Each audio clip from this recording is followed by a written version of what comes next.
네, 반갑습니다. 마가의 예수 이야기의 최재용 목사입니다. 와우. 네, 한 주간 잘 지내셨나요? 어느덧 마가의 예수 이야기 벌써 8번째 시간이 되었습니다. 꽤 많은 이야기들을 다뤘고요. 오늘은 마가복음의 여러 가지 중요한 키워드들 이제 거의 마지막인데요. 제자의 길이라는 주제로 8번째 강의를 하려고 합니다. 그동안 어떻게 따라오시면서 많은 도움이 되셨는지 궁금하고 또 이 강의를 통해서 여러분이 복음서를 보는 또 성경 전체와 또 하나님 나라를 읽는 그러한 관점이 조금 더 새로워졌으리라고 저도 기대하면서 계속해서 오늘 마지막 강의를 진행해 보도록 하겠습니다. 네, 그동안 우리가 배웠던 내용들을 한 번 더 정리해보는 시간을 가지려고 합니다. 1주차에 OT 했고요. 2주차에는 구약성경 개관했었습니다. 39권의 구약성경을 장르별로 또 시간별로 정리해서 좀 배치해보는 시간을 가졌고요. 3주차에는 신약성경을 마찬가지 방식으로 27권의 책들을 우리가 시간별, 장르별로 좀 정리를 했습니다. 그리고 사복음서 역시 중요한 특징들이나 여러가지 요소들을 좀 정리해보는 시간 가졌고요. 4주차에는 마가복음의 아주 중요한 키워드죠. 하나님 나라라는 키워드를 우리가 어떤 의미인가 하는 것을 한번 정리를 해봤습니다. 5주와 6주에는 좀 구체적인 예수님의 이제 사역의 의미들에 대해서 살펴봤는데 5주차에는 죽기와 치유가 어떤 의미가 있는가라는 것을 함께 살폈고요. 6주차에는 목자로서의 예수님 또 교사로서의 예수님의 모습을 우리가 예수님의 행적을 통해서 함께 살펴보고 그 의미를 정리를 해보았습니다. 지난주에는요 하나님의 아들이라고 하는 이 말이 어떤 뜻인가 그리고 이게 얼마나 우리에게 중요한 의미인가 하는 것을 우리가 정리를 했고요. 오늘은 마지막으로 제자도라고 하죠. 제자로서의 길, 우리가 주님을 따르는 그 길이 어떤 것이냐, 구체적으로 어떻게 사는 것이 어떤 삶의 방식이 제자로 살아가는 것이냐에 대해서 오늘 마지막으로 함께 다루고요. 나머지 2주는 우리가 조금 자유 주제, 자유 질문으로 여러 가지 신앙의 질문들, 성경 속의 이야기들을 좀 정리해보는 특강 형식으로 진행을 하면 좋겠습니다. 마가복음의 전반적인 내용은 오늘까지 해서 핵심적인 내용들은 거의 다 다루게 될 것 같고요. 특별히 제자도라고 하는 것은 우리의 실제적인 삶을 향해서 나아가는데 굉장히 중요한 개념이기 때문에 오늘 이 강의가 여러분들 마지막 좀 정리 개념이자 어떻게 살아야 될까, 앞으로 내가 마가복음이라는 이 복음서를 접하는 한 사람의 그리스도인으로서 어떻게 살아야 될까 하는 것까지 우리가 조금 더 구체적으로 나가볼 수 있으면 좋겠습니다. 자, 그러면 먼저 첫 번째 주제로 제자는 무엇으로 만들어지는가에 대한 이야기를 한번 해보려고 합니다.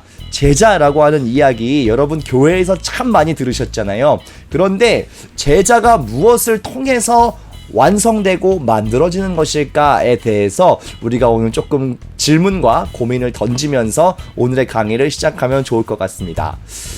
영화 얘기를 한번 해보고 싶은데요. 여러분 킹스맨이라고 하는 영화를 혹시 보셨습니까? 저는 굉장히 재밌게 본 영화고 뭐 이렇게 속편도 나오고 그러는데요. 이 킹스맨의 여러 가지 요소 중에서 많은 사람들에게 가장 기억에 남는 것은 이 우산으로 싸우는 그 멋있는 장면과 함께 이 명대사인 것 같아요. 매너가 사람을 만든다. Manners makes man. 약간 고대 영어여가지고 그냥 makes를 이제 th로 읽는 건 그냥 고대 영어 읽는 방식이라고 하는데요. 옛 구어죠. 어쨌든 이 매너가 사람을 만든다라고 하는 이 대사가 뭔가 굉장히 이렇게 좀 임팩트가 있었던 것 같아요. 그러니까 이 건방지고 막 이렇게 무례한 악당들을 처치하면서 주인공이 딱 던지는 말이죠. 매너가 사람을 만든다. 까불지 마라. 뭐 이제 이런 얘기인데 이 대사가 굉장히 많은 사람들에게 좀 이렇게 멋있게 들렸나 봐요. 여러 광고에서도 많이 패러디가 됐었고 저도 이제 이 영화에서 가장 좋아하는 장면은 역시 이 주인공이 딱 Manners makes man 이 얘기를 딱 하면서 악당들을 물리치기 시작하는 그 장면이 참 멋있다 생각을 했어요. 매너가 사람을 만드는구나, 예의를 갖춰야 사람이구나, 뭐 이제 이런 뜻인데 아마 우리가 이제 제자를 그럼 만드는 것은 무엇일까? 사람을 사람 되게 하는 건 이제 매너다라고 이제 킹스맨의 주인공은 그렇게 얘기를 했는데, 그럼 우리 그리스도인들 입장에서 혹은 예수님 입장에서 그럼 제자를 만드는 것은 도대체 어떤 요소일까? 어떤 요소가 제자를 만드는 것일까? 예수님 뭐라고 말씀하셨을까? 이제 생각을 해보자는 거예요. 땡땡땡땡 makes disciples. 땡땡땡이 제자를 만든다. 이것이 제자를 만든다. 라는 것 어떻게 생각하세요? 여러분 많은 의견들이 있을 것 같아요. 제자는 무엇으로 만들어지는 것일까요? 어떻게 해야 제자가 되는 것일까요? 한번 여러분 생각해 보시면 좋을 것 같아요. 많은 경우에 이제 교회에서는 이렇게 얘기를 하죠. 훈련이 제자를 만든다. Training makes disciples 라고 많은 분들이 이야기합니다. 그리고 한국교회가 아주 오랫동안 사실 제자를 만드는 훈련이라는 것에 굉장히 집중을 해왔던 것도 사실입니다. 제자 훈련 많이 들어보셨죠? 교회에서도 그런 훈련들을 여러분 많이 받으셨을 겁니다. 그런데 저도 이제 사실 제자 훈련이라는 것을 청소년 사역을 하면서 많이 했었습니다. 왜냐하면 분명히 제자가 되는 데 있어서 어떤 배움이 필요하기 때문에 그래요. 이 사진은요 2014년에 제가 사역했던 영광교회에서 청소년들을 대상으로 이제 제자 훈련을 시작했을 때 찍은 사진이에요. 보시면 뭐 책상에 이렇게 성경책도 있고 교재도 있고 뭐 이렇게 해서 간식도 있고, 그래서 이제 이 친구들이 매주 금요일 저녁마다 모여가지고 제자 훈련을 이제 이렇게 한 것이죠. 그래서 뭐 한 10과 정도 되는 내용들, 그래서 복음의 핵심 내용들을 이렇게 한 주 한 주 같이 선생님하고 정리하는 뭐 이런 시간들을 가졌어요. 그 제자 훈련이었어요. 그런데 이런 제자 훈련이 분명히 중요하죠. 아주 중요합니다. 왜냐하면 기초를 알아야 되고 어느 정도는 또 배워야 되는 부분이 있기 때문에 아주 중요한 훈련이지요. 그런데 과연 이 훈련만으로 우리가 제자가 짠 하고 되느냐 하면 조금 그건 다른 이야기인 것 같아요. 왜냐하면 이제 제자의 삶을 구체적으로 살아낼 수 있는 어떤 실습도 필요하다는 거죠. 이 훈련이 조금은 이제 책상에서 앉아서 같이 어떤 텍스트를 정리하는 훈련이었다면 실제로 살아가는 데 있어서의 훈련도 필요하다고요. 그래서 이제 제가 또 청소년 사역을 하면서 이런 사역도 되게 중요하다고 생각했어요. 청소년 이제 아웃리치인데요. 태국에 있는 이제 박무왕 교회라고 하는 곳으로 청소년들을 인솔해 가지고 간 거예요. 여름 사역을 가서 거기서 한 열흘 정도를 머물면서 같이 사역하고 어떻게 보면 우리가 이제 경험한 배운 복음을 우리가 직접 현장에서 전하고 또 이렇게 섬기는 그런 시간들도 가졌습니다. 뭐 이것도 어떤 훈련의 일환으로서 아주 중요한 것이라고 생각할 수 있겠습니다.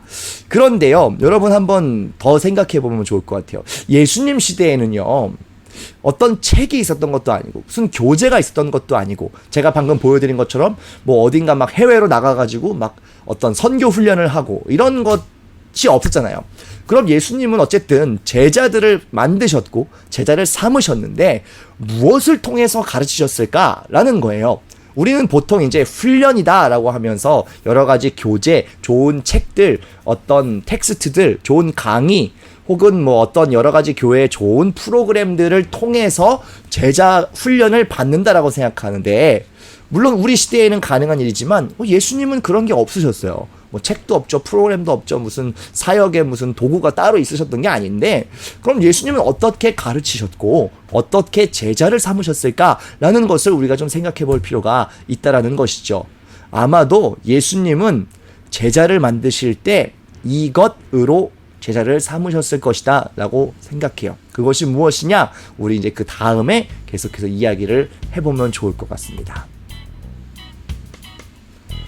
저는 일단 이 도를 아는 것이 중요하다라고 생각합니다. 제자의 길, 어떤 의미인지를 알아야 되는 것이죠. 여러 가지 뭐 훈련의 도구나 툴들도 분명히 중요하지만 가장 본질적인 것, 제자가 된다는 것이 무엇인가 하는 제자의 길, 제자의 도를 아는 것이 중요하다라고 먼저 설명을 드리고 싶어요. 도를 아십니까? 라고 하면 보통 이런 거 떠올리시죠. 요즘은 이제 워낙 길거리에서 포교 활동 하시는 분들이 많으세요. 저도 몇 번 이렇게 물어보고 하더라고요. 갑자기 저를 이렇게 부르셔가지고, 선생님, 좋은 기운이 이렇게 뒤에 보입니다. 그래서 이렇게 좋은 후광 같은 게 보여서 제가 말씀을 드리는데, 잠깐 대화할 수 있을까요? 라고 하면서 얘기를 하면, 사실 뭐 이제 100이면 100, 도를 아십니까? 이제 뭐 이런 것들을 물어보려고 그래요. 그래가지고, 뭐 도를 아십니까? 이제 뭐 어떤 뭐 조상의 기운이 뭐 이런 얘기를 하시면서 뭐 이제 뭘 막힌 걸 해결해야 된다 뭐 이제 이런 대화인데, 도를 아십니까? 라는 이 질문의 핵심은 무엇이냐? 이거예요. 당신이 잘 될 수 있는, 복 받을 수 있는 어떤 길, 방법, 어떤 도, 이거 알고 있냐? 나는 아는데 너는 모르니까 내가 이걸 설명해 줄게. 대신 뭘 내라고요? 돈을 좀 내라. 이제 이런 거죠. 어쨌든 이 도라고 하는 것은 어떠한 방법, 어딘가로 향하는 길, 이것을 이야기해요. 근데 예수님을 따르는 이 제자됨에도 제자도라는 말을 씁니다. 그러니까 제자가 되는 길이 있다는 거죠. 제자가 되는 어떤 방법이 있다는 거죠. 제자가 되는 어떤 중요한 핵심 가치가 있다는 거예요. 이걸 잘 따라가야만, 이 길을 잘 따라가야만 제자가 될 수 있고 온전한 제자로 살아갈 수 있다. 이기 때문에 제자도라는 말을 우리 기독교에서도 씁니다. 도예요. 그래서 우리는 뭐 좀 우스갯소리지만 우리가 도를 아십니까? 라고 물어보면 우린 다른 것이 아니라 여러분 제자도를 아십니까? 이렇게 물어봐야 돼요. 제자 되는 길을 알고 계십니까? 또 그렇게 걸어가고 계십니까? 그 길 가고 계십니까? 이렇게 물어봐야 되는 거예요. 우리 기독교에도 분명히 도가 있어요. 제자도. 제자를 향해 나아가는 이 길을 우리가 바르게 걸어야만 어디에서도 나는 예수 믿습니다라는 이야기를 당당하게 할 수 있을 거예요. 왜요? 그냥 예수 믿고 죽어서 천국 가는 것, 그게 다가 아니기 때문이지요. 자, 도라고 하는 것은 이렇듯 어딘가에 이르는 방법, 무언가를 향해 바르게 나아가는 길, 방식, 수단이라는 뜻이에요. 그러면 예수님은 그럼 어떠한 도를 우리에게 이야기하셨냐라는 것이죠. 제자도인데, 제자가 되기 위한 방법인데, 그럼 예수님은 이 제자가 되기 위한 방법, 제자도로서 무엇을 가장 중요한 것으로 우리에게 말씀하셨냐? 이것이 오늘 우리가 강의에서 다뤄야 되는 가장 중요한 핵심이에요. 한번 여러분 먼저 제가 뒷이야기를 하기 전에 먼저 한번 생각해 보시겠어요? 제자도에서, 제자가 되기 위한 그 길에서 가장 핵심적으로 중요한 가치는 무엇일까? 여러분 제가 한 5초 드릴 테니까 한번 잠깐 생각해 보세요. 제자가 되는 거에 가장 중요한 것은 나는 이것이라고 생각한다. 5초 드릴게요. 5, 4, 3, 2, 1. 네. 생각하셨어요? 그럼 내가 가지고 있는 어떤 추측, 기준, 이게 중요한 것일 거야 라는 그 생각을 가지고 예수님은 과연 어떤 것을 제자도의 핵심이라고 말씀하셨는가, 좀 더 우리 성경적인 배경과 함께 살펴보도록 하겠습니다. 예수님은요, 제자도에 대해서 말씀하셨을 때 가장 핵심적으로 이러한 말씀을 하셨어요. 이 마가복음 8장 34절의 말씀이 제자도에 있어서 아주 중요한 핵심을 다루고 있는데요. 읽어볼까요? 누구든지 나를 따라오려거든 자기를 부인하고 자기 십자가를 지고 나를 따를 것이니라 라고 이야기하셨습니다. 나를 따라오려거든, 이게 제자가 되려거든 이란 뜻이에요. 내 길을 너도 가려면, 너도 이 길을 똑같이 따라가려면 뭐가 중요하다고요? 나를 부인하고 십자가를 지는 것이라고 말씀하십니다. 자기 부인과 십자가, 사실 같은 의미예요. 십자가 안에 이제 자기를 부인하는 것이 들어있어요. 그래서 제자도의 핵심, 예수님은 뭐라고 얘기하셨냐? 십자가를 따르는 삶이 제자의 삶이다 라고 이 본문에서 이야기를 하고 계시죠. 그런데 우리가 궁금한 건 무엇이에요? 십자가를 따른다는 것, 이것이 당최 뭐냐는 것이죠. 너무너무 많은 얘기들을 듣잖아요. 교회에서 정말 많은 얘기를 듣는 게 십자가예요. 그리고 제자에 대한 얘기예요. 그 두 개를 합치면 뭐예요? 십자가를 따르는 것이 제자라는 것 우리가 너무 많이 들어서 알고 있어요. 이 성경 말씀도 많이 들으셨을 거예요. 그런데 우리에게 막연한 건 무엇이라고요? 구체적으로 십자가를 진다는 게 뭐냐? 무슨 이만한 나무 십자가를 만들어갖고 진짜 들고 다니냐? 아니면 뭔가 막 십자가에 못 박히는 이런 어마어마한 고통을 나도 똑같이 이 시대에도 받으라는 것이냐? 어딘가에 매달려야 되냐? 아니라는 것이죠. 이 시대에 적용하려면 예수님 당시에 십자가를 지셨다라는 이 행동이 그 당시에 어떤 의미인가를 파악하고, 그것을 우리가 살고 있는 이 시대에 그럼 어떻게 그 의미를 적용할 수 있는가를 살펴야 십자가를 따르는 것이 2020년 우리 그리스도인들에게 어떤 의미인가 하는 것이 좀 더 명확해질 거라는 거죠. 살펴보도록 하겠습니다. 어떤 의미인지, 이 자기를 부인하는 것, 어떤 의미인지 우리가 조금 더 깊이 이제 연구해 보면 좋겠다는 거예요. 한번 가볼까요? 하나님의 아들과 이 십자가라는 것이 중요한 의미가 있어요. 지난주에 하나님의 아들이라는 이 단어가 얼마나 중요한 의미인가를 얘기하면서 유대인들에게도 아주 중요한 의미였고, 왜냐하면 신성시 여기는 하나님을 아버지라고 부르는 그 아들의 존재가 누구이냐라는 거에 대한 이 유대인들의 어떤 의문도 있었다고 말씀드렸고요. 또 한 가지는 로마라고 하는 이 거대 제국, 특별히 살아있는 하나님의 아들로 여겨지는, 신의 아들로 여겨지는 로마 황제의 관점에서도 이게 굉장히 민감한 얘기라는 말씀을 지난주에 드렸어요. 하나님의 아들이라는 표현이 얼마나 좀 위험한, 어떤 의미에선 위험한, 그러나 우리의 신앙 고백에 있어서 위대한 고백인지를 설명을 드렸어요. 하나님의 아들이라는 것은 로마의 황제를 의미했고, 또 유대교에 있어서는 어떤 신적인 존재, 메시아, 신의 대리자를 의미했었어요. 그런데 이 하나님의 아들과 이 십자가라고 하는 것, 어쩌면 굉장히 어울리지 않는 개념이죠. 하나님의 아들, 살아있는 독생자, 메시아, 그 하나님의 권세와 능력을 가진 사람과 십자가라고 하는 것은 사실 우리가 이 시대의 성경을 바라보기 때문에 이제 십자가가 영광스러운 것이고 너무나 귀한 것이라는 걸 알지만, 사실 이 십자가 그 자체는 그 당시에 뭐였냐? 로마의 형틀, 그것도 가장 잔인하고 가장 어쩌면 인간을 고통스럽게 죽이는 사형틀이 십자가였다라는 거예요. 그럼 이 두 가지가 잘 연결이 안 되잖아요. 이 두 가지 뭔가 다른 것 같은 것, 이 두 가지를 어떻게 하나로 연결할 수 있을까 하는 것을 좀 더 이야기해 보면 좋겠다는 것입니다. 자, 복음이라는 건 역시도 그 당시에 이 로마의 황제에게 적용되는 거였어요. 그죠? 복음, 로마의 황제의 승승장구하는 소식, 또 이기고 또 전쟁에서 승리한 그러한 소식을 복음이라고 얘기할 때였다는 거예요. 그러면 이런 많은 것들을 유추해 봤을 때 하나님의 아들 혹은 하나님의 아들의 복된 소식이 십자가일 수 있을 것 같습니까? 없을 것 같습니까? 사실 잘 연결되지 않죠. 복된 소식은 뭔가 승리의 소식이고 막 이겨야 되는데, 십자가는 뭔가 되게 비참한 사형 도구요. 거기에서 죽는다는 건 그 누구보다 인간으로서 경험할 수 있는 가장 비참한 최후란 말이에요. 그럼 이런 것들을 생각해 보면 하나님의 아들, 그리고 그 하나님의 아들의 복음과 십자가는 뭔가 연결되기가 쉽지 않다라는 느낌을 가질 수 있을 거예요.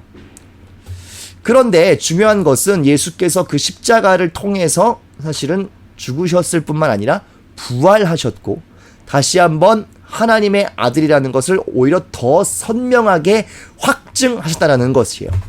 그것 통해서 이제 많은 사람들이 뭘 깨닫냐면, 예수님의 부활을 통해서 지난 시간에도 얘기했지만, 정말 하나님의 아들이구나, 정말 이 예수가 하나님의 아들 메시아가 맞구나라는 것을 확실하게 알게 되죠. 누구까지 알게 돼요? 유대인들뿐만 아니라 로마인들까지도 알게 돼요. 그러면서 그것을 고백하게 되죠. 예수 그리스도가 정말 하나님의 아들이구나. 로마의 황제인 가이사가 세상의 왕이 아니었구나. 물론 살아있는 육신적으로는 이 사람이 여전히 세상의 왕 같지만, 그 모든 세상의 권세를 발밑에 두는 완전한 승리자, 죽음까지도 이기고 부활하신 승리자인 예수 그리스도가 진짜 온 세상의 왕이시구나 라는 것, 통치자이구나 라는 것을 깨달았죠. 그러면 제자가 된다는 건 기본적으로 무엇이냐? 이것을 고백하는 사람들이에요. 예수가 하나님의 아들이시다. 그리고 예수께서 죽음에서 부활하신 진짜 왕의 권세를 가진 분이시다. 세상 왕은 유한하지만 하나님의 아들, 영원한 왕 예수 그리스도는 무한하시구나. 그것을 우리가 고백하는 거예요. 누구의 통치를 인정하는 거예요? 여전히 시퍼렇게 세상의 왕이 살아있지만 하나님의 아들인 예수 그리스도의 통치를 받는 사람이다. 그게 나의 정체성이다 라는 것을 고백하는 것이 제자의 기본적인 이 고백이죠. 그런데요, 이 고백까지는 여러분들이 많이 나오시는 것 같아요. 제가 여러분께 이렇게 물어볼 수 있죠. 예수 그리스도가 하나님의 아들이심을 믿으세요? 그러면 아멘 하고 고백하실 거예요. 이렇게도 물어볼게요. 예수 그리스도가 보좌 우편에서 영원히 이 세상과 온 우주를 다스리시는 분임을 믿으세요? 라고 물어보면 많은 그리스도인들이 대부분 아멘, 믿습니다, 맞습니다 이렇게 고백을 할 거라고요. 그런데 우리가 이 고백까지는 있으나 이 고백은 우리가 성경을 잘 읽고 믿음으로 받아들이면 우리가 충분히 할 수 있는 고백이 맞아요. 신앙의 고백이죠. 그런데 왜 우리는 구체적인 삶, 이 제자로의 부르심에 대해서는 뭔가 선명하게 응답하기가 개운치 않을까요? 여러분께 이렇게 그럼 제가 물어볼게요. 예, 좋습니다. 여러분 예수 그리스도를 주로 고백하는 그 믿음도 있으시고 하나님의 아들이라는 고백도 있으시고 하나님께서 모든 우주를 통치하신다는 그 고백도 있으시다면 여러분 그래서 오늘 어떻게 사실 것이죠? 라고 물어본다면 뭔가 대답하기가 뾰족하게 떠오르지 않으시는 어려움이 있지 않으세요? 그래서 오늘 어떻게 사실 거죠? 라고 물어보면 예? 이렇게 될 거예요. 오늘 출근하고 오늘 애들 밥 해주고 밥 먹여주고 학교 보내고 빨래하고 하나님 따르는 거요? 제자로 사는 거 글쎄 제자로 사는 거는 오늘은 별로 없는 것 같은데요. 이렇게 얘기할 수 있지 않겠어요? 이게 우리의 이제 딜레마예요. 신앙의 고백은 있어요. 하나님의 아들 예수 그리스도 고백해요. 그리고 그분이 정말 온 세상의 왕이시다. 우리 다 고백하는데 어떻게 살 것이냐. 사실 제자의 부르심은 구체적인 거거든요. 어떻게 살 거냐. 어떻게 날 따라올 거냐. 너의 십자가를 오늘 어떻게 질 거냐. 이건 물어보는 것인데 뭔가 추상적이죠. 왜냐하면 하나님에 대한 이해 자체가 우리에게 조금 추상적으로 돼 있어요. 눈에 안 보이잖아요. 그러니까 하나님도 약간 추상적인 개념이고 그럼 하나님 따른다는 것도 어떤 그냥 이렇게 영적인 세계에서나 그냥 기도 열심히 하고 교회 가서 예배 잘 드리고 그런 거 아닐까? 구체적으로 어떻게 할 수 있는 방법이 있나요? 있어요. 그 방법은 예수님이 걸어가신 십자가의 길을 조금 더 잘 분석해보고 의미를 찾으면 알 수 있어요. 그걸 좀 더 구체적으로 해보자라는 것이죠. 여러분 이 신앙이요 구체적으로 다뤄지지 않으면 어떤 문제가 있느냐. 하나님을 따른다는 것, 주님을 사랑하는 것 이게 너무 추상적으로 막 흘러가면 이런 위험성이 있어요. 첫 번째는 이 왼쪽에 만화에 나오는 것처럼 너무 잘 표현되어 있는데 이런 거예요. 하나님을 그냥 내 인생을 좀 서포트하고 도와주는 어떤 게 그냥 도구처럼 쓰는 거죠. 그래서 하나님 이런 문제가 있는데 좀 해결해 주세요. 하나님 중요한 시험이 있는데 좀 잘 보게 해주세요. 하나님 중요한 면접이 있는데 하나님 좀 이 시간에 함께 하셔서 좋은 합격의 결과를 얻게 해주세요. 이런 거. 그런데 주님을 따른다는 게 이렇게 추상적인 개념만 있냐? 그렇지 않다라는 거죠. 또 두 번째는 이 옆에 있는 그림도 굉장히 와닿는데요. 저도 예전에 이런 실수를 많이 했던 것 같은데 하나님을 그냥 우리의 어떤 감성적인 어떤 감정적인 부분을 그냥 토로하는 어떤 대상, 그냥 좀 눈물 좀 흘리고 주님 힘들어요 위로해 주세요. 물론 위로 필요합니다. 위로도 해주세요 실제로. 그런데 그냥 우리의 감정의 배출구 그냥 좀 시원하게 한번 울고 주님 한번 부르짖고 주님께 그냥 다 얘기했으니까 이거 좀 개운하다 이런 정도로만 생각하는 위험성도 있습니다. 여러분들의 이야기는 아니세요? 하나님에 대한 이해, 하나님을 그냥 추상적으로만 여기니까 우리의 그냥 관념에서만 그냥 좀 구하고 물어보고 그 정도 내지는 그냥 뭔가 좀 이렇게 주님과 친밀한 달달한 그냥 그런 느낌으로 살아가는 우리 인생에 있어도 그만 없어도 그만 있으면 좀 좋고 없으면 그냥 그렇게 크게 불편하지는 않은 이런 느낌으로 우리가 신앙과 삶을 이해하고 있지는 않냐라는 것이죠. 제가요 좀 부끄러운 글이지만 지난 학기에 대학원 졸업을 하면서 논문을 한 편 썼단 말이에요. 그 논문에서도 제가 이런 비슷한 얘기를 아주 강력하게 주장을 했어요. 내재 공동체의 예배 사역을 통해서 본 기독교 예배 공공성에 대한 연구라고 하는 아주 긴 제목의 논문인데 이 논문에서 무엇을 핵심적으로 얘기하고 있느냐? 기독교 예배의 공공성을 이야기합니다. 어려운 단어죠. 공공성이 뭐야? 처음 들어보는 분들도 있을 텐데 쉽게 얘기하면 이런 거예요. 기독교의 신앙은 그냥 개인적이거나 내세적인 것만 있는 것이 아니라 현재적이고 사회적인 측면이 있어서 우리가 살아가는 모든 삶의 자리를 기독교의 하나님 나라의 가치로 변혁시켜 간다. 바꿔갈 힘이 있다. 그것이 어디서 나오느냐? 기독교의 예배에서 나온다. 이제 이런 연구였어요. 저는 이제 신앙의 개인화 혹은 뭐 내세 중심적인 신앙 이런 걸 뛰어넘어야 된다. 뭐 이런 이야기를 논문에서 했었어요. 제 논문에서 그래서 한국 교회의 어떤 신앙의 문제를 저는 이렇게 짚었어요. 밑줄 그어놓은 것인데, 교회가 하나님 나라의 핵심 가치들을 실제적으로 구현하며 하나님 나라의 현존, 실제적인 것이 땅에서도 이루어지도록 하는 데 있어서 마땅한 역할을 해왔는지에 대해서 의문이다라고 저는 문제를 제기했어요. 왜냐하면 그동안 기독교의 복음이 단순히 개인적인 구원에 달성하는 도구로 소개됐고, 개인적인 신앙의 차원을 넘어서서 사회적이고 국가적이고 세계적이고 우주적인 차원의 공적인 영역을 복음이 잘 다루지 못하고 있기 때문에 우리는 아직 그 정도의 신앙의 상황에 있다라고 저는 분석했어요. 그리고 그 논문의 많은 이것들을 어떻게 해결할 것인가 하는 것에 대한 많은 이야기들을 논문에 다뤘어요. 관심 있는 분들은 한번 찾아서 보시면 좋을 것 같아요.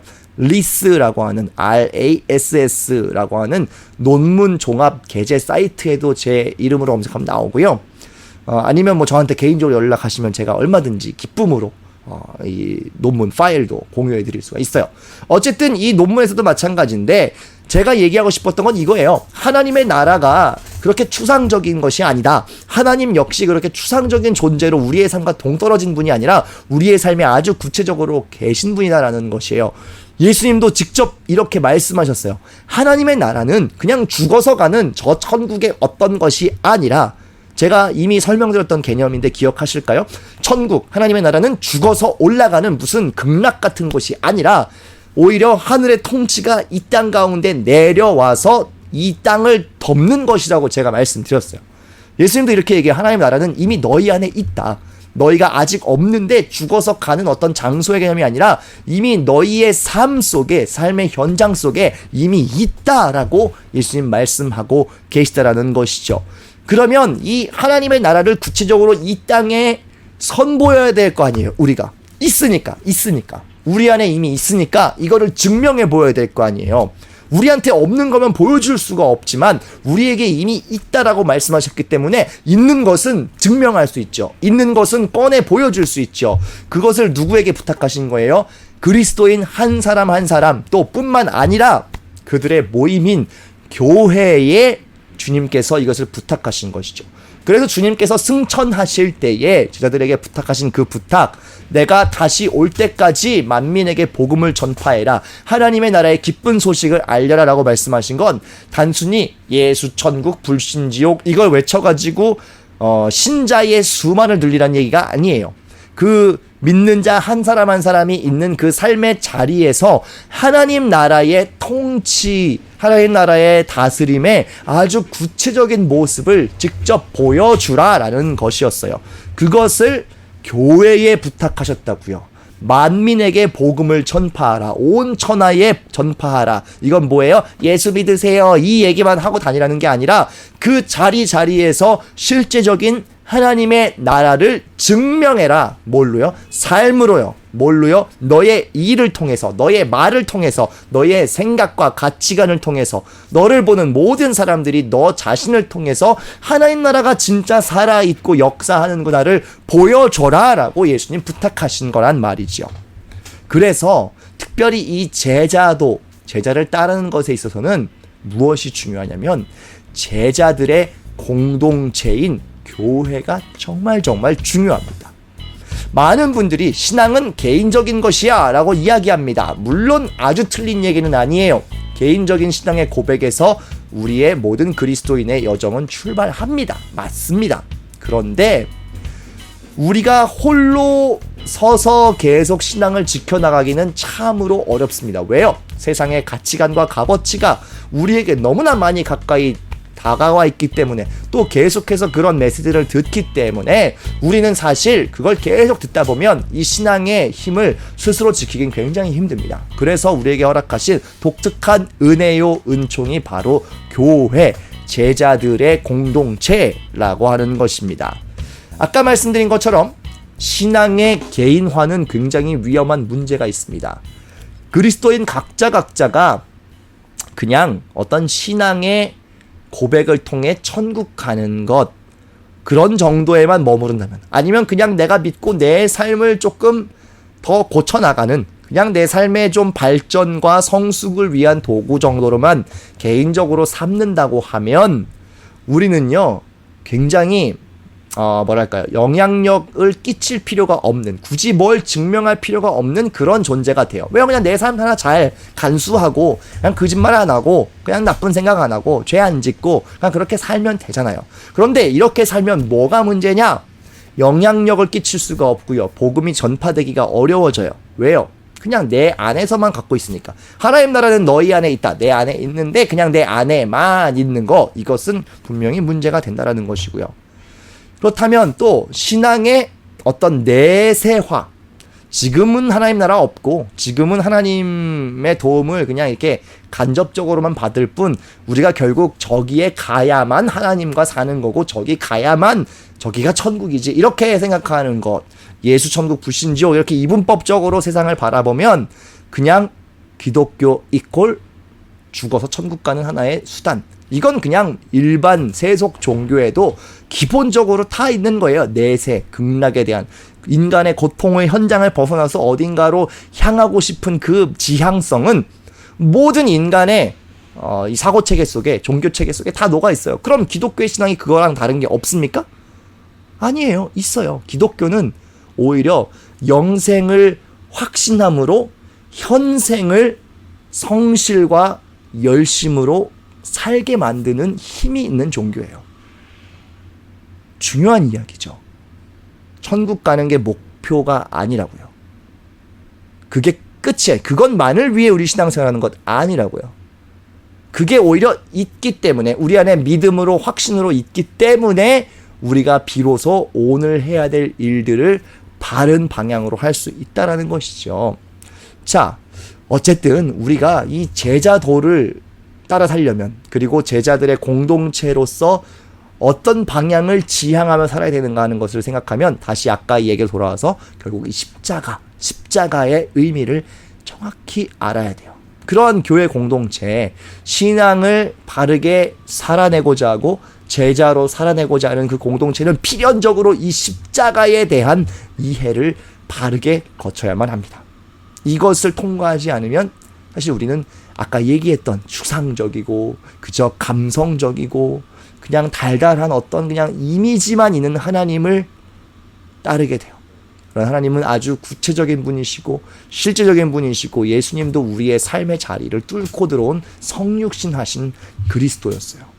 우리도 그것을 삶으로 살아야 될 책임이 있다는 것이죠. 그럼 십자가의 의미가 무엇이냐? 오늘 가장 중요한 얘기죠. 제자의 길, 십자가의 길인데 어떤 의미인지 한번 생각해 보자는 것이죠.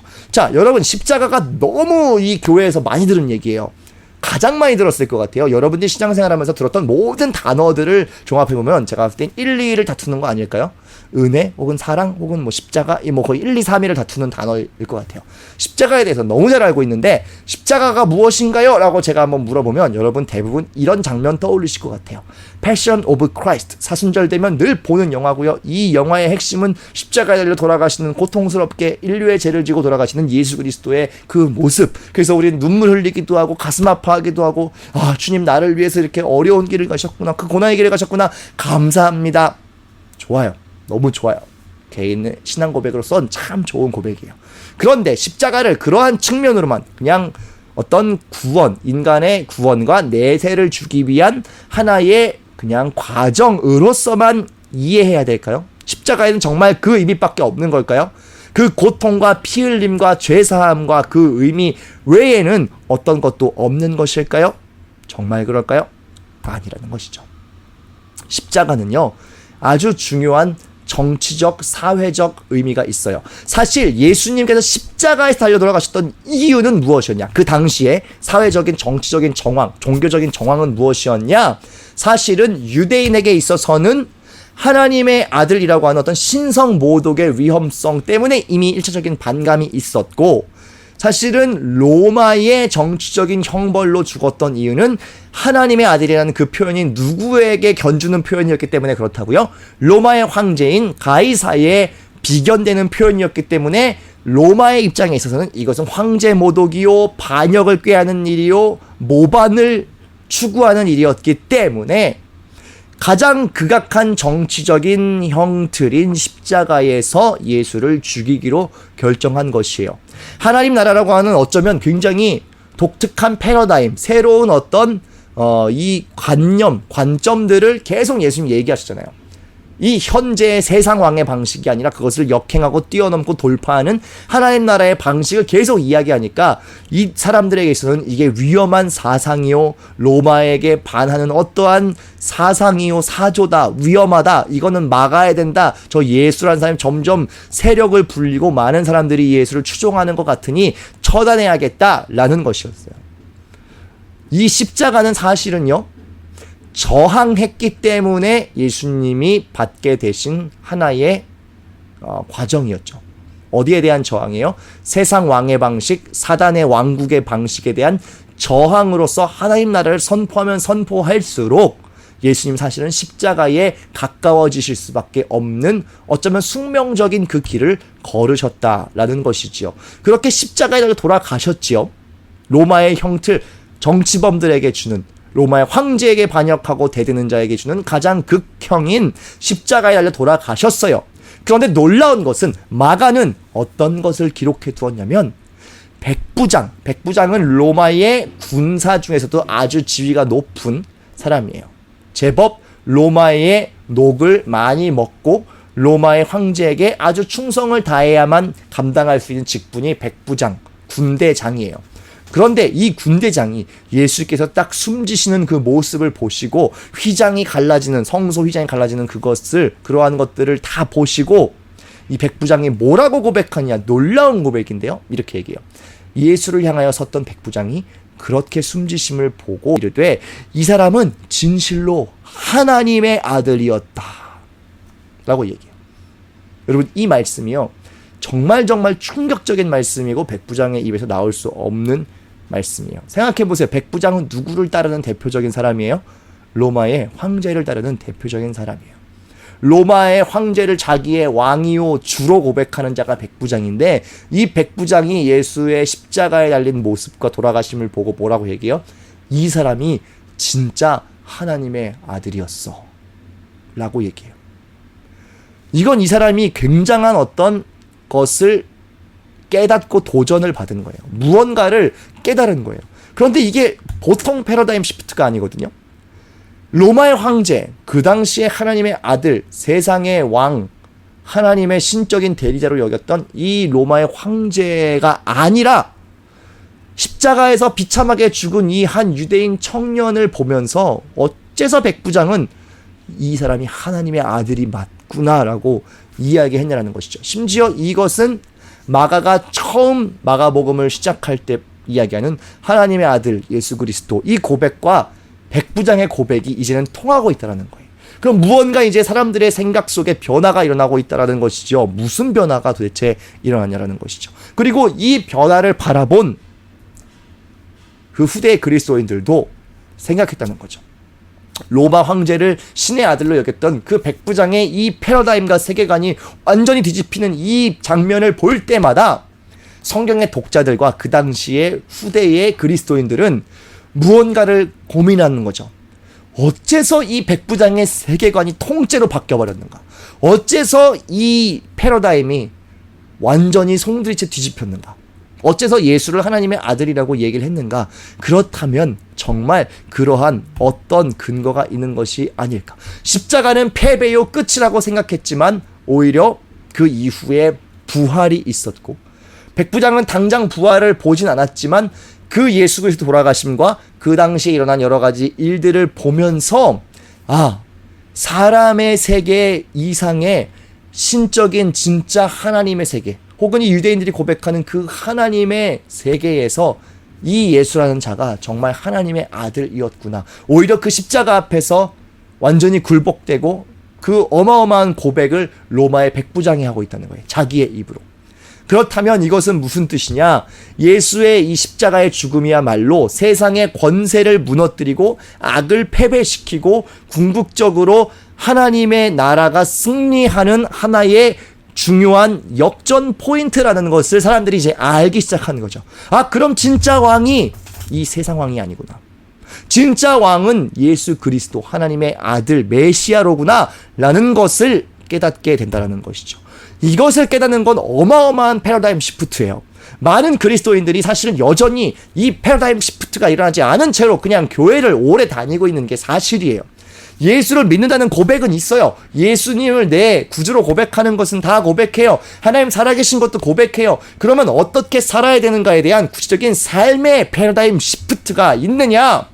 그것이 아직 일어나지 않은 사람들이 정말 많아요. 이게 참 안타까운 일이죠. 우리는 이 패러다임 시프트가 필요합니다.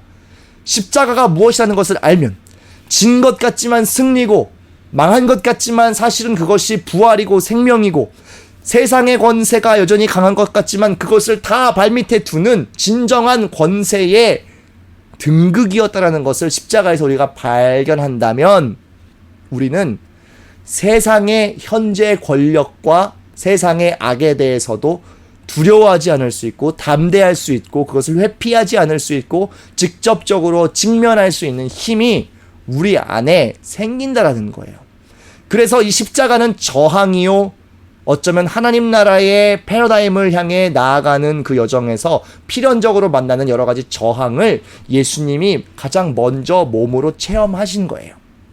그 당시에 로마의 황제 하나님의 아들, 이 세상 왕의 권세에 저항해서 올바른 가치, 하나님의 가치를 전하다 보니 어쩔 수 없이 저항을 맞이하게 되고 부대끼게 되고 그것 때문에 결국은 십자가를 향해 나아가실 수밖에 없게 됐어요. 많은 사람들이 그 십자가는 두려워하는 일이었고 아, 저건 가장 최악의 결과야 라고 생각했던 것인데 그것마저도 주님 부활하심으로 극복하시고 이겨내셔서 오히려 그 십자가라는 것을 우리의 영광의 상징이 되게 하셨다는 거예요.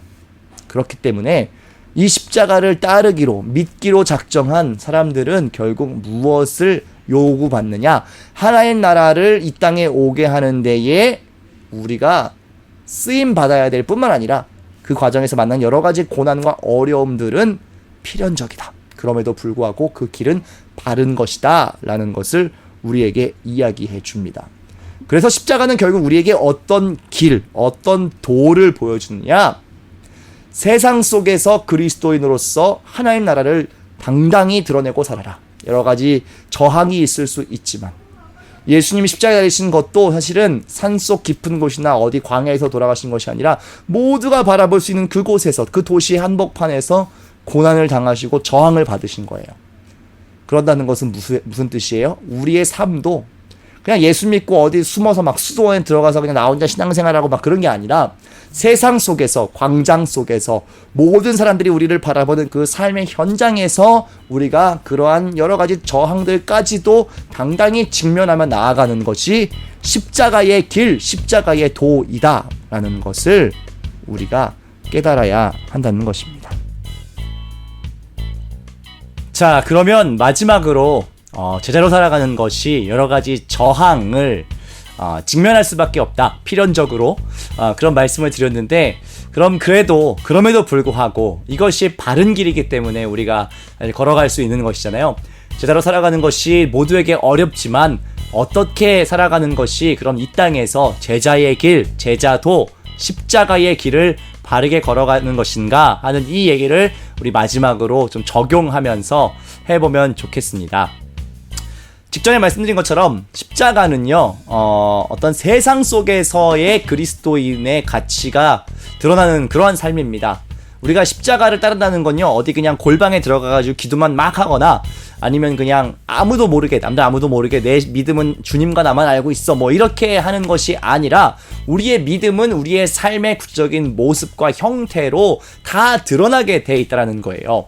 그렇기 때문에 세상 속에서 살아가는 것이고 우리는 세상이라는 이 현장을 십자가와 동떨어져서 이야기할 수가 없습니다. 무조건 필연적이에요. 우리의 십자가의 삶, 제자의 삶은 이 삶의 현장, 이 그라운드에서 펼쳐지는 것입니다. 그러면 이것을 위해서 어떻게 구체적으로 하는가? 우리가 십자가의 의미를 잘 알았잖아요. 세상 속에서 드러나야 되는 것. 또한 저항과 어려움을 맞을 수 있으나 그럼에도 불구하고 하나님 나라의 바른 가치관을 우리가 삶으로 녹여내고 드러내야 된다는 거. 이것을 생각할 때 구체적인 방법들을 좀 고민해보면 좋겠습니다.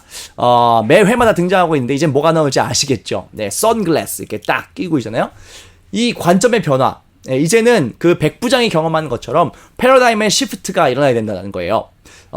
그동안 세상의 가치관들을 쭉 따라 살았다면, 여러분들이 혹시 교회를 오래 다녔지만 여전히 세상의 가치관을 따라 살고 있었다면, 이제는 그것을 뛰어넘어서 무엇을 위해 살아가는 거예요?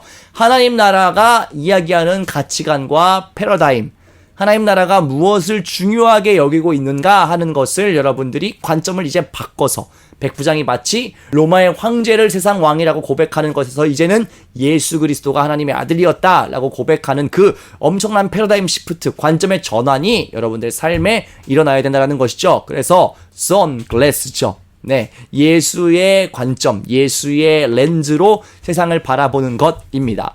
그럼 제자의 길, 하나님 나라의 가치관으로 어떻게 저항하며 살 수 있을 것인가를 생각해보면 좋을 것 같습니다. 여러분들 잘 알만한 최근에 일어난 좀 민감한 이슈들이 있습니다. 저 멀리 이제 미국이라는 나라에서 사실 이제 코로나에 관련돼서 좀 여러 가지 어려움들을 국가적으로 겪고 있죠. 그런데 안타까운 것은 그 와중에 좀 이 백인 경찰이 조금은 과잉 진압을 함으로써 이 흑인 청년이 숨지게 되는 일이 생겼습니다. 사실은 어떠한 경우에도 우리는 생명을 이렇게 쉽게 쓰러져가게 만드는 것은 우리 기독교의 정신에 맞지 않지요. 이것은 어떤 경찰의 윤리적인 책무나 어떤 그 도덕적인 문제도 당연히 거론될 수 있지만, 우리는 어쨌든 사람이 부당하게 피해를 입고 죽어가게 되는 이 상황에 대해서 어떤 거룩한 분노를 가질 수 있는 것이지요. 그러나 단순히 그냥 이 분노라는 것이 좀 극단적인 어떤 흑인들의 행동처럼 막 약탈하고 불태우고 막 이런 것이 아니라, 사실 우리는 화평과 화해를 이제 추구하는 어떤 저항을 하는 거죠. 우리의 저항은 예를 들면 이런 것일 것 같아요. 이런 일들이 있는 것에 대해서 침묵하지 않는 것, 이런 일들을 더 알리고 무엇이 바른 것이고 어떤 것을 우리가 해야 하는가 하는 것을 계속해서 고민하는 것이에요. 저는 그래서 사실 하나님 나라의 가치관을 따라 사는 것에 굉장히 중요한 하나의 원칙은 세상에 돌아가는 일들에 대해서 관심을 갖는 것, 기본적으로요. 우리는요, 너무 이제 그리스도인이 된다 그러면 성과 속을 막 이렇게 구분한 나머지 세상은 더러운 것이니까 아무것도 신경 쓰지 않을 거야, 저건 듣지도 않고 보지도 않을 거야, 이렇게 생각하는 경우가 많아요. 그러나 하나님의 나라는 이 세상, 이 땅 가운데 임하신 것이에요. 우리 그리스도인들에게만, 교회의 요 울타리 안에만 뿅 임한 게 아니라 모든 땅 가운데 임해서 세상 사람들로 하여금, 그 백부장들로 하여금, 이것이 참된 복음이구나, 이분이 참된 하나님의 아들이구나, 이것을 깨닫게 해야 되기 때문에 우린 기본적으로 세상에 대해서 관심을 가져야 되고, 세상에서 일어나는 여러 가지 일들, 특별히 하나님 나라의 가치인 생명과 화평과 치유와 이런 일들이 일어나지 않는 여러 가지 안타까운 현장에 대해서 우리는 관심을 가져야 된다는 겁니다.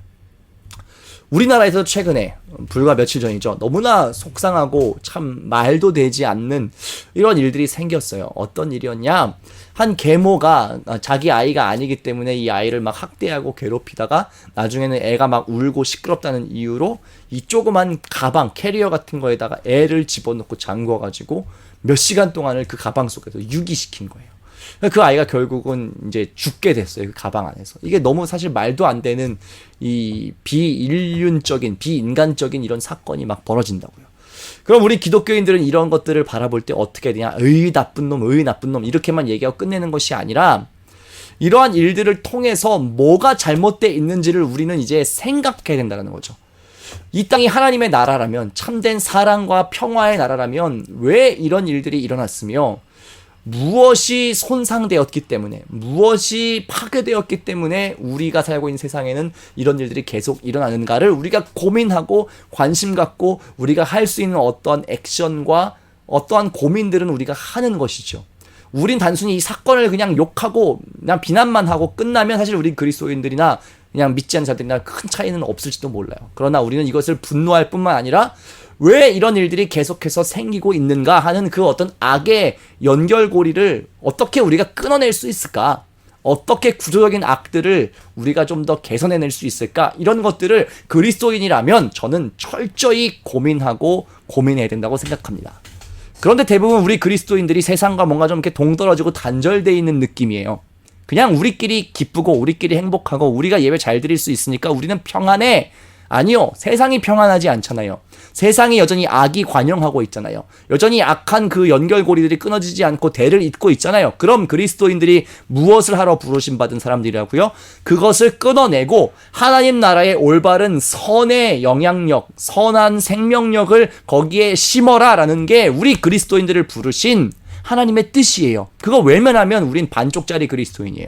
세상과 분리될 수 없습니다. 세상 속에서 사는 것이고 세상을 향해 나아가야 할 것이고 세상 가운데서 무엇이 바른 가치이며 생명이며 소망의 가치인지를 우린 분명히 우리의 말로 행동으로 우리의 가치관으로 증명해야 돼요.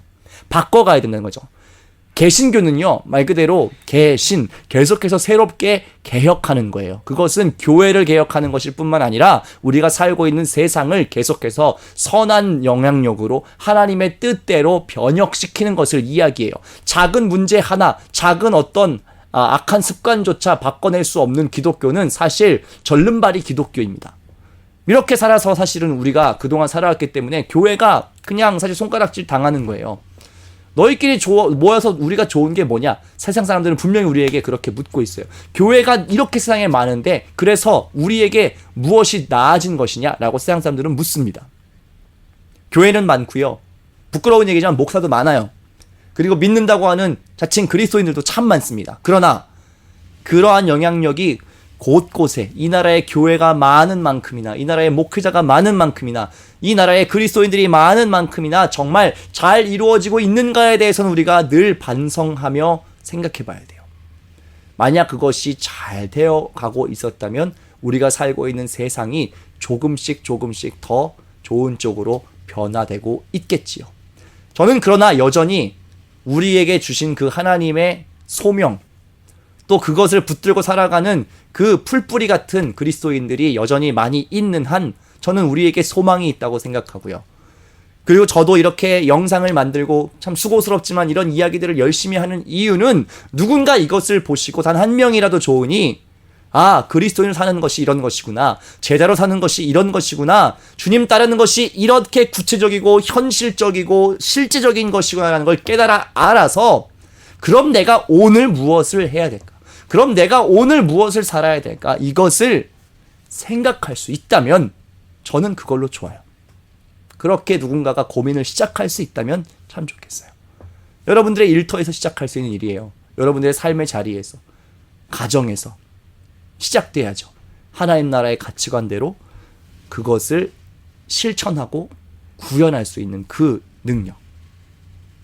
결국 우리는 세상의 왕의 방식에 저항하고 하나님의 공의를 그 방식을 드러내는 삶을 살아가라고 부르심 받은 사람들이에요. 사도행전 이후부터 모든 제자들, 사도들은 예수의 제자들은 그것을 위해서 부름받았어요. 우리가 교회로 모이는 것도 또 주일에 예배로 모이는 것도 결국은 이 삶을 살아가기 위한 힘을 다시 한번 확인하기 위해서 모이는 거예요. 그냥 우리끼리 좋으려고 모이는 게 아니에요. 우리끼리 그냥 친교하고 무슨 공동체 커뮤니티 그냥 우리끼리 막 행복하다 이것이 궁극적인 목적이 아니라 우리 모이는 이유는 단 한 가지예요. 우리가 이런 부르심으로 부르심 받은 것을 잊지 말자라고 다시 리마인드하고 다시 새롭게 하고 세상에 나가 사는 것이죠. 어떻게요?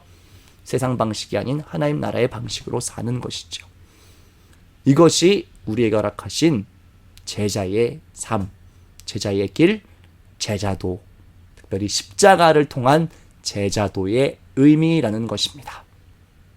오늘 이 이야기들 여러분 좀 가슴에 잘 담으셨으면 좋겠어요. 많은 이야기들을 우리가 8주 동안 했지만 가장 핵심적인 얘기는 이것입니다. 제자가 되셔야 돼요. 오래 신앙생활하는 명목상 그리스도인이 아니라 참된 제자로 여러분들이 거듭나실 수 있기를, 뭐 작은 것 하나라도 새롭게 시작되는 그런 일들이 여러분의 삶에 있기를 간절히 바랍니다. 질문이 있으시다면요, 여러분 이 주소들로 보내주시면 좋겠고, 아까 말씀드린 뭐 논문에 대해서도 궁금하시면 제가 친절하게 안내해드리고 또 논문의 전문도 여러분께 소개할 수 있을 것 같고요.